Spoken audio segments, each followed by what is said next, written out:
Hi students, welcome back to geology. Now that we've learned how rocks break down, what happens next? So, how is broken rock transformed? So our guiding question here is what happens to sediment as it moves? So after something has weathered and eroded, it starts the transportation process. Okay, and this is step 2 in the process of making a sedimentary rock. So this can happen by gravity first, so falling from the top of a mountain to the bottom. And then from there, wind, water, or ice can transport the rest of the sediment wherever it may go. If it's gravity, gravity can transport anything from the top to the bottom. If it's wind, though, it's going to be sand-sized particles or smaller, so it can't pick up the really big stuff. And then ice can pick up the largest particles. So as ice moves or glaciers move over a landscape, they pick up rocks and transport them elsewhere. And then when the glacier melts or recedes, it leaves all of that behind. And then water moves a considerable amount of sediment, but as the river or the stream moves, it starts to drop out the heavier stuff and leave it behind because it's really hard to carry. Okay, so now we're looking at soil or sediment. It started as rocks, it weathered and eroded, and now it's being transported. And as it's being transported, it's turning into soil and sediment. And so this is naturally occurring unconsolidated material at the Earth's surface. So when you walk outside, dirt essentially is sediment, right? And depending on its size, we give it a different name, right? So these are the different class sizes. We have gravel, sand, silt, and clay. Gravel is our largest, and clay is our smallest particle size. Within each of those class sizes, there are additional sizes. So the gravel can be coarse, like a boulder, or it could be fine to medium, like pebbles and peas. Sand can also be coarse, medium, or fine. And then silt, the same thing, coarse, medium, or fine. And then clay, we just say coarse or fine. It's such a small particle that we don't usually give it a medium. Okay, so another thing that's happening as these materials are being transported is they are rounding. Okay, so as the grains are rounding, or as they're transported, they are becoming more and more round. So when they're really close to the source, they break off from weathering and erosion, and they end up really angular. And so as they are transported away from that source, they are tumbling. So if you've ever seen a rock tumbler where it tumbles the rocks and shines them and polishes them, makes them more round, that's essentially what Earth is doing naturally. Okay, so when we see rounded sediment, we know that that material is really far from where it came from. If we see angular sediment, we know it's really close from where it came from. All right, and then as that material moves, it's also sorting. So as I mentioned with water, it drops out the bigger particles because it's harder to move. And so by the time you get really far from the source, you end up with really small particles that are all the same size. Okay, so when they're really close to the source, we have all different sizes and shapes. But as the material moves really far from the source, it's much better sorted, all the same sizes and shapes for the most part.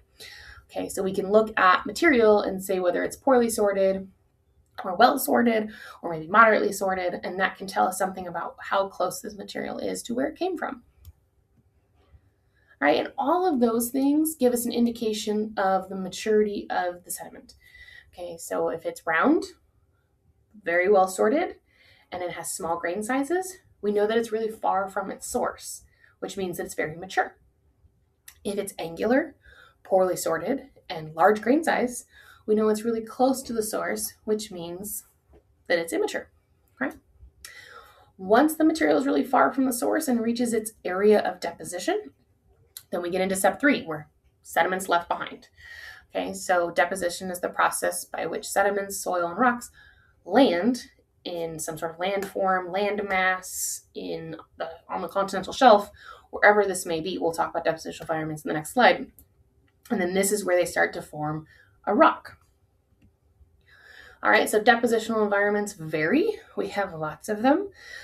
So we've got alluvial, glacial, we've got lagoons, beaches, deltas, fluvial, which is like a river, lacustrine, evaporates, shallow water marine, deep water marine, reefs. So just depending on where the sediment lands and some of the clues that we see in it, we can tell what depositional environment they are from. For example, if we see shelled organisms in the rock, then we know it had to have been somewhere in a marine environment, right?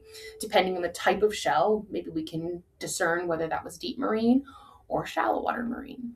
Okay, so the next slide, I want you to look at these 3 photographs, pause the video, and see if you can discern which one is which depositional environment.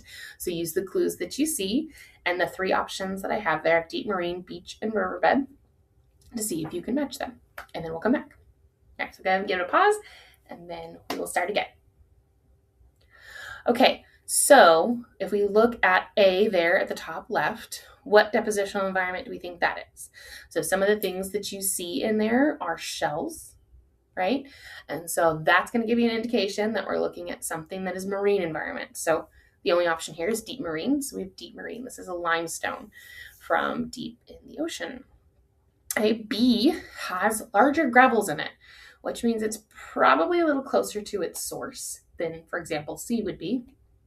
And those, if you've ever been to a river, give you an indication that they look like river gravels, and they're nice and rounded. So this would be from a riverbed. And then the last one there, C, is sand. And so where would we find sand? Some locations we might find sand are like the beach. And so this might have solidified and lithified at the beach. All right, so the last step, which is step 4 and 5, is compaction and cementation. And that takes the sediment and transforms it, into a rock. Okay, so this is the process by which sediments experience compaction, or they're under pressure, and then eventually fluids go into the pore spaces and solidify it into a rock. Okay, so the first step is compaction. So there's more and more material piling up. The more material that piles up, the more compact everything becomes. The pore spaces get much smaller. And then from there, a cementing material can infill the rest of the pore spaces that are left. And so this could be, depending on the environment, a silica cement, calcium carbonate cement, or an iron-rich cement. Silica and calcium are found in shelled organisms, and then iron-rich you're going to find on in the terrestrial regions. Okay, so depending on the environment in which the rocks are laid or deposited, they are going to experience a different cementing agent to cement them together into a rock. All right, so in your notes, I want you to do your best to try to start making a rock cycle. So as we go through this, I'll bring this up several times. But start making a rock cycle. Now you have 2 rock types to go off of. So you have igneous rocks and sedimentary rocks. Start describing it and putting it together in your notes. All right, so to wrap up this video, depositional environments are clues into geologic past that is recorded in rocks, and it can tell us where these rocks came from. Without lithification, sedimentary rocks stay as sediment. They don't actually transform into sedimentary rocks. And one thing I want you to write down in your notes is, what does a well-rounded grain tell you about transport history? All right, I'll see you guys in the next video. Bye.